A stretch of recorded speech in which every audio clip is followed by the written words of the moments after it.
This is going to be the first video on my channel talking about a CW show, and depending on how I feel about Superman and Lois, it might be my last.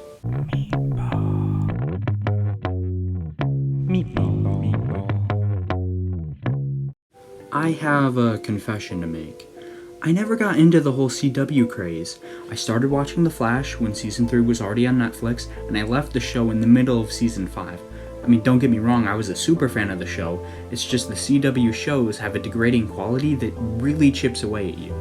I also viewed the first season of Arrow, a handful of the Supergirl episodes, and I dabbled in the crossovers, but that's about all I cared to watch when it came to DC CW shows. Then Titans came around and put me in a full depressive state when it comes to DC live-action shows as a whole.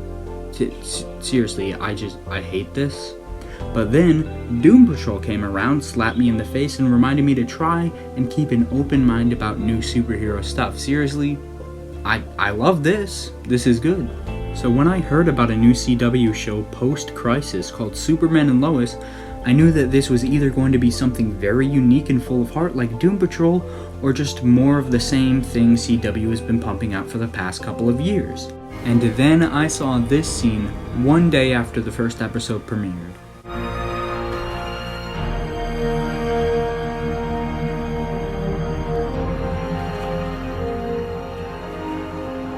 There you go, friend. Thanks. Cool costume. Thanks. My mom made it for me. Immediately, I felt something change. The CW Grinch heart of mine grew 3 sizes. It wasn't an understatement that this one little clip was the best live-action Superman content I've seen in a long time. Years, like, since before Henry Cavill.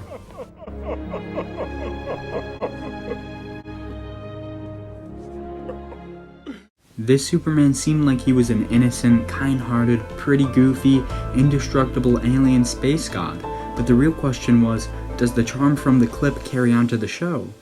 Well, yes and no. For about the first 7 minutes or so, the show was basically complete bliss, okay? Apart from the occasional awkward piece of CG, it seemed like everything I was promised.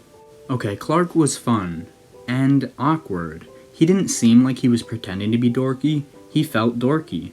My perfect Superman is one who is overly cheesy, and he'll probably tell you a funny little metaphor about a broken bicycle wheel, but when he takes off the cape and puts on the glasses, he struggles to fit in to the point where he's noticeably just a big goofball, intentional or not. Okay, Superman was clearly my favorite part of the show, and if half of his charm and impact had carried on to the rest of the show, it would have been perfect. I would not be making this video, because unfortunately, that didn't happen. You see, in the first few beginning clips when it was mainly just Clark being Clark, I honestly forgot that I was watching a CW show. This felt like watching Doom Patrol.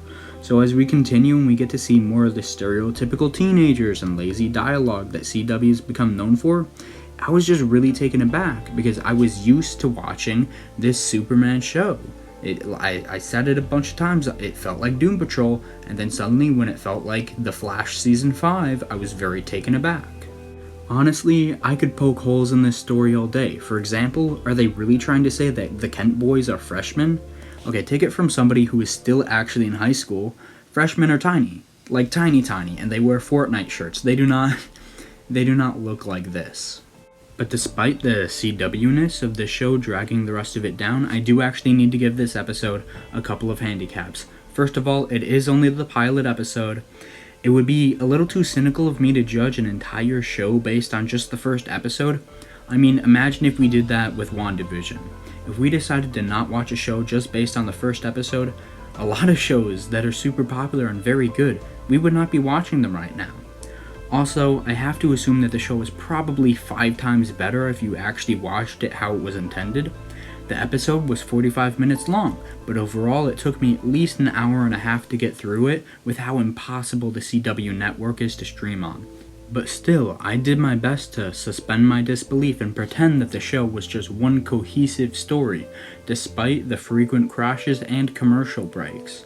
But despite everything seemingly trying to get in the way of me connecting with this show and story, I still did in a few small ways. So, overall, am I going to continue watching Superman and Lois? Maybe?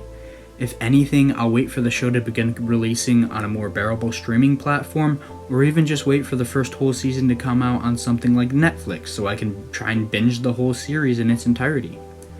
Did I love Superman and Lois? No, I didn't, but it would be a lie to say that I hated it. Instead, I'm grateful we're getting a fresh adaptation that at least seems thought out, and I'll be eagerly awaiting the day when I return to this show and watch the rest of it. Honestly, this might be my favorite version of Superman right now. Like, he's just a big ol' sweetheart, and honestly, that's all I want in a Superman show. Like, this is pretty great.